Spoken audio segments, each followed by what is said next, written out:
এখন আলোচনায় অংশগ্রহণ করবেন মাননীয় সদস্য জনাব মোহাম্মদ ওয়াকিল উদ্দিন। 184, ঢাকা 11। আপনার নির্ধারিত সময় 5 মিনিট।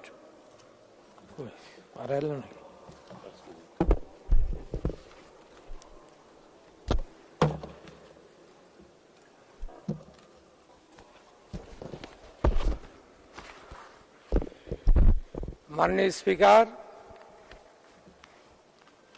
2024 এবং 25 অর্থ বছরের বাজেট আলোচনা আমাকে অংশ নেওয়ার সুযোগ দেওয়ার আপনাকে ধন্যবাদ জানাচ্ছি।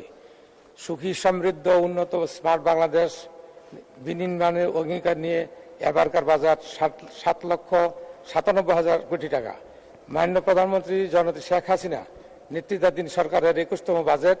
এবারের বাজেট জনবান্ধব বাজেট, গণমুখী বাজেট, বাংলাদেশের ইতিহাসের সর্বোচ্চ বাজেট ঘোষণা দেওয়া মাননীয় প্রধানমন্ত্রী অর্থমন্ত্রীকে অভিনন্দন জানাচ্ছি। মাননীয় স্পিকার, স্মার্ট বাংলাদেশ উন্নয়নের দৃশ্যমান বাড়বে এবার কর্মসংস্থান। এই দর্শনকে কেন্দ্র করে 2024 সালের পঞ্চমবারের মতো মাননীয় প্রধানমন্ত্রীর নেতৃত্বে বাংলাদেশে আওয়ামী লীগের সরকার গঠন করেছেন। আমাদের সরকারের বিগত মেয়াদ সমূহে ডিজিটাল বাংলাদেশ যে শক্ত ভিত রচিত হয়েছে, তার উপর নির্ভর করে আমাদের ভবিষ্যৎ প্রজন্মের জন্য স্মার্ট সমৃদ্ধ একটি দেশ গড়ার এখন আমাদের প্রধান লক্ষ্য। মাননীয় স্পিকার, আমি আজ এই মহান সংসদে দাঁড়িয়ে 24-25 অর্থ বছরের বাজেট আলোচনার শুরুতে প্রথম শ্রদ্ধার সাথে স্মরণ করছি জাতির ইতিহাসের সবচেয়ে শোক ও বেদনাদায়ক অধ্যায় 1975 সালে 15 আগস্ট নির্মমভাবে হত্যাকাণ্ডে শাহাদাত বরণকারী জাতির পিতা বঙ্গবন্ধু শেখ মুজিবুর রহমানের, তার প্রিয় সহধর্মিণী বঙ্গমাতা বেগম ফজিলাতুন্নেসা মুজিব সহ পরিবারের নিহত অন্যান্য সদস্যদের আমি শ্রদ্ধার সাথে স্মরণ করছি তেসরা নভেম্বর জেলখানায় হত্যাকাণ্ডের শিকার 4 জাতীয় নেতা। মাননীয় স্পিকার, আমি আরো স্মরণ করছি 21 আগস্টে নিহত নারী নেত্রী আইবি রহমান সহ 24 জন শাহাদাত বরণকারী। পরম শ্রদ্ধার সাথে স্মরণ করছি 1971 সালে মুক্তিযুদ্ধে 30 লক্ষ শহীদের ও সম্মানহারা 2 লক্ষ মা বোনের। মাননীয় স্পিকার, জাতির পিতা বঙ্গবন্ধু শেখ মুজিবুর রহমানের 1974 সালে জাতিসংঘে 49তম সাধারণ পরিষদে বলেছিলেন, আমরা এমন একটি বিশ্বের দিকে তাকিয়ে আছি মানবতা যেখানে বিজ্ঞান ও প্রযুক্তির বিস্ময়কর সাফল্য অর্জন করতে সক্ষম, পৃথিবীর সকল সম্পদের সুষম বন্টনের মাধ্যমে এমন কল্যাণের দ্বারা উন্মোচিত হবে, সেখানে প্রতিটি মানুষের সুখী এবং সম্মানজনক জীবন ন্যূনতম নিশ্চয়তা থাকবে। জাতির পিতার এই দর্শন হৃদয়ে ধারণ করে স্বপ্নের স্মার্ট বাংলাদেশ গড়ার লক্ষ্যে মাননীয় প্রধানমন্ত্রী জননেত্রী শেখ হাসিনা এখন থেকে কর্মপরিকল্পনা বাস্তবায়নের হাত দিয়েছেন। মাননীয় স্পিকার, জননেত্রী শেখ হাসিনার সুদক্ষ নেতৃত্বে কারণে দেশে আজ উন্নয়নের শিখরে। মাননীয় প্রধানমন্ত্রী শেখ হাসিনার মেট্রো রেল চালুর মাধ্যমে যোগাযোগ ব্যবস্থা এবং ঐতিহাসিক বিপ্লব সৃষ্টি করেছেন। এলিভেটেড এক্সপ্রেস, কর্ণফুলী টানেল, মহাকাশ, বঙ্গবন্ধু স্যাটেলাইট, নিজস্ব অর্থায়নে পদ্মা সেতু নির্মাণ, সমুদ্র বিজয়, এমন অনেক উন্নয়ন কর্মকাণ্ড মাননীয় প্রধানমন্ত্রী বিশ্বাস উন্নয়নের রোল মডেল। মাননীয় স্পিকার, মাননীয় অর্থমন্ত্রীর ঘোষিত 2024-25 অর্থ বছরের বাজেট শিক্ষা, স্বাস্থ্য, বিদ্যুৎ, জ্বালানি,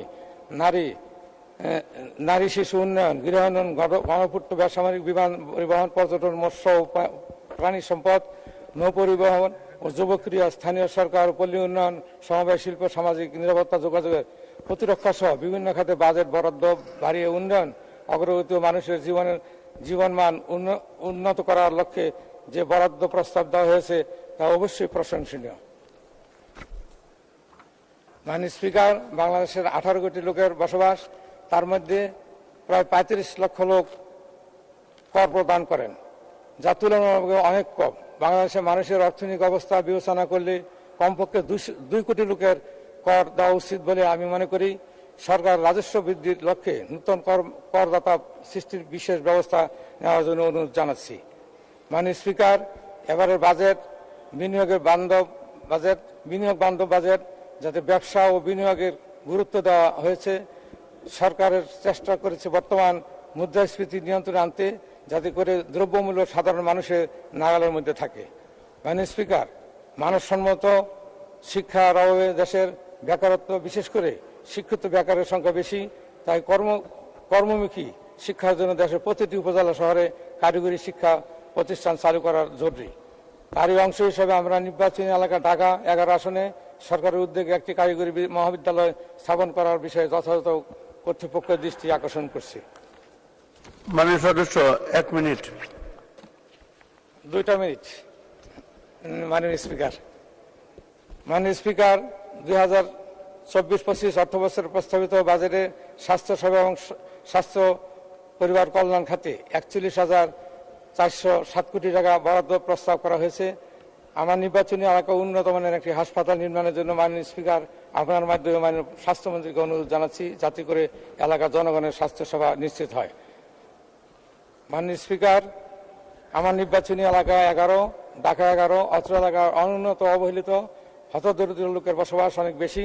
রাজধানীর অভিজাত এলাকা গোলশান বাড়িধারার পাশে থাকলেও আধুনিক অনেক নাগরিক সুবিধা অত্র এলাকার জনগণের এখনো পায়নি। অবহেলিত এই এলাকা উন্নয়নের লক্ষ্যে অত্র এলাকার রাস্তাঘাট উন্নয়ন, খেলার মাঠ, পানি, পয় নিষ্কাশন, কমিউনিটি সেন্টার, উন্নত মানের শিক্ষা প্রতিষ্ঠান নির্মাণের জন্য যথাযথ কর্তৃপক্ষের দৃষ্টি আকর্ষণ করছি। মাননীয় স্পিকার, 1 মিনিট। আমার নির্বাচনী এলাকা ঢাকা 11 আসনের প্রগতির সঙ্গে সবসময় যানজট লেগে থাকে। তাই যানজটের নিরসনের কুড়ির ফ্লাইওভার থেকে মূলচাক ফ্লাইওভার পর্যন্ত একটি ফ্লাইওভার নির্মাণ করা হলে অত্র এলাকা যানজটের পুরোপুরি নিরসন হবে বলে আমি মনে করি। তাই এ বিষয়ে প্রয়োজনীয় ব্যবস্থা গ্রহণের জন্য মাননীয় স্পিকার আপনার মাধ্যমে মাননীয় প্রধানমন্ত্রী জননেত্রী শেখ হাসিনার সদয় নির্দেশনা কামনা করছি।